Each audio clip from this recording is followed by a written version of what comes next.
Սկզբից իշխանությունը զավթելու հրապարակային կոչեր, այնուհետև տնտեսական բնույթի հանցագործություններ։ Հակակոռուպցիոն դատարանում դատավոր Վահե Դոլմազյանի նախագահությամբ մեկնարկեց Սամվել Կարապետյանի գործով առաջին նիստը։ Կարապետյանը մեղադրվում է առանձնապես խոշոր չափի հարկեր չվճարելու եւ փողերի լվացման համար։ Նա դատարան եկավ ոստիկանների ուղեկցությամբ։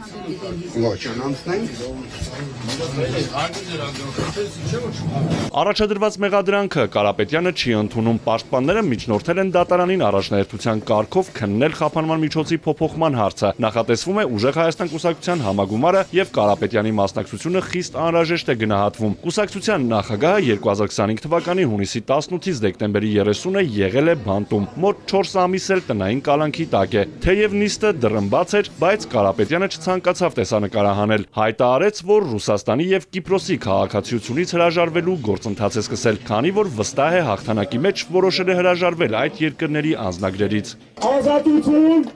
Սամվել Կարապետյանի։ Ազատություն։ Նիստին զուգահեռ Կարապետյանի աջակիցները դատարանի բակում պահանջում էին ազատ արձակել Ուժեղ Հայաստան կուսակցության առաջնորդին։ Արդյոք Սամվել Կարապետյանը մասնակցելու է նախընտրական քարոզարշավին, լինելու է բոլոր քաղաքներում, թե ոչ։ Այսօրվա գլխավոր հարցը սա է. վախը շփման մեջ է, որ Կարապետյանը կշփվի իր ժողովրդի հետ, որտեղ նրանք գիտեն, որ երբ Կարապետյանը սկսի Հայաստանի քաղաքներով, Հայաստանի գյուղերով գնալ, ժողովուրդը կտեսնի, ժողովուրդը կհավատա, հույս կունենա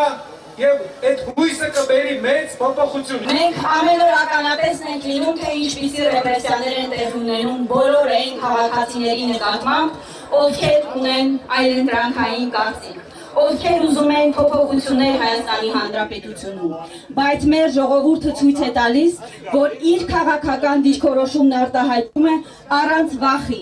որքան այդ ռեպրեսիաները մեծանում են, այնքան մեր համակիրների համարձակությունը ավելանում է։ Դատարանի բակում էր նաև բարեգործության արգելքը խախտելու կասկածանքով նախօրեին ձերբակալված, այնուհետև ազատ արձակված Ուժեղ Հայաստան կուսակցության անդամ Գոհար Ղումաշյանը, նրա ու կուսակցության Վայքի գրասենյակի պատասխանատու Վերժինե Ստեփանյանի նկատմամբ խափանման միջոց է կիրառվել վարչական հսկողությունը։ Ինչ ուզում է լինի, ուզում է մեր կուսակցության անդամների բոլորին էլ ձերբակալել, միևնույնն է ժողովուրդը մեզ հետ է, միևնույնն է հայ ժողովուրդը, հայ թասիբով ժողովուրդը, ով յուրաքանչյուր անարդարությանը դեմ է կանգնում, մեր կողքին է։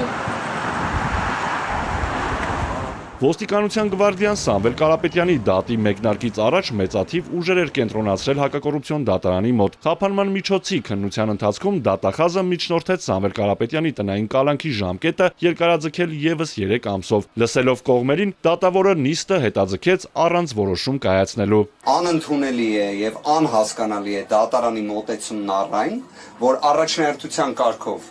քննարկման առարկա է դառնում խափանման միջոցի հարցը, այնուհետև ծանրաբեռնվածությունից ելնելով հետաձգվում է դրա ի վերջո լուծումը։ Մեզ համար էական նշանակություն ունի նույնիսկ 1 ժամը, որ խափանման միջոցը փոխվի, որովհետև այդ 1 ժամը կարող է ծառայել քաղաքական գործընթացներին պատշաճ մասնակցության համար։ Նույնիսկ այդ 1 ժամը, եւ մենք փաստացի 2 օրից զրկվել ենք արդեն, որի համաչափությունը, ողջամտությունը, անհրաժեշտությունը չեմ կարողանում ընդունել։ Նիստի ավարտից հետո լրագրողները Կարապետյանին որոշ քաղաքական հարցեր ուղղեցին։ Ինչքան եւ ինչպես է քննարկումներում հաղթելու, պարոն Կարապետյան։ Մի կանորից 10։